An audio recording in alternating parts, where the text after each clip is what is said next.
U bë shumë i dashur nga të gjithë ne me bashkëpunimin e tij që solli me Elvana Gjatën dhe këngën Love Me Love Me. E kam fjalën për Brunon, i cili vjen sonte në prive për të na shpalosur më shumë detaje sa i përket projektit të tij të fundit, ajo i cili qysh në fillim filloi të pëlqehet nga adhuruesit e tij. A ka të bëjë ndonjë gjë tema e këtij klipi me jetën e tij personale?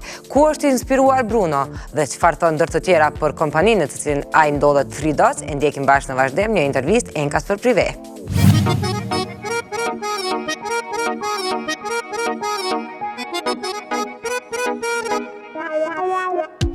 Me skenën, unë joftua herët, derisa ja afërt me publikun, u bë kur i këndoj dashurisë. Realisht, unë personalisht du shumë atë këngë. Edhe, nuk e di, ka hyrë mbas e njerëzve në zemër, është bërë pjesë e njerëzve. Bruno, pas bashkëpunimit me Elvana Gjatën, solli një single i cili rezultoi po aq i suksesshëm, por që kësaj radhe, tradhtia e ndarja ishin pikat referuese.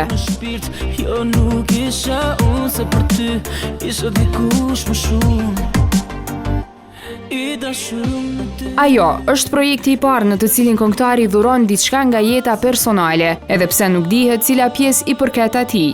Dashuri, okay, tradhti, po tradhtin jo në kuptimin që okay, të shkosh me dikë tjetër dhe për mua nuk quhet tradhti ajo. Por të tradhtosh besimin që i ke dhënë dikujt të you know, është më nuk është shumë fair, është më keq që kjo gjë do të thënë. Momentalisht Bruno mban statusin e beqarit, pasi karrierën e ka prioritet. Le të presim dhe pak, është momenti ku duhet i përkushtohem akoma dhe më shumë muzikës. Bëj gjëra që realisht dua të bëj dhe ndaj me njerëzit ato që ndjekin. Ndave me ajo edhe tash?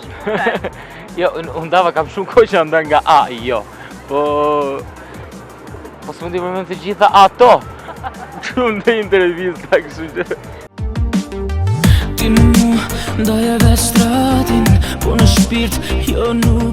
Videoklipi i këngës Ajo dhe mënyra e interpretimit të Brunos duket se ngjajnë me ato të The Weeknd, të cilin këngëtari shqiptar mund ta ketë pasur frymëzim.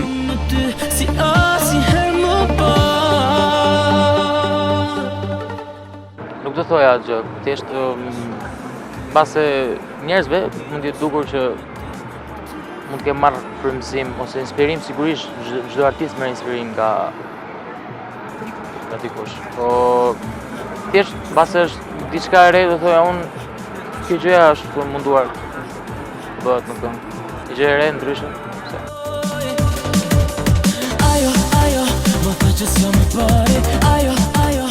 Jashtë këtij projekti, vitin që lan pas, Bruno ka qenë mjaft i angazhuar edhe me mbrëmje muzikore, të cilat i kishte kryesisht me artistët e 3 Dots, të cilët edhe e menaxhojnë këngëtarin.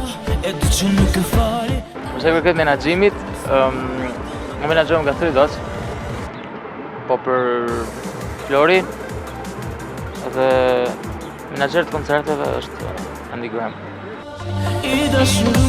E sa i përket projekteve të reja, Bruno momentalisht po shijon suksesin e saj, derisa këto ditë ka ndryshuar edhe pamje, ndoshta për ndonjë projekt të ri.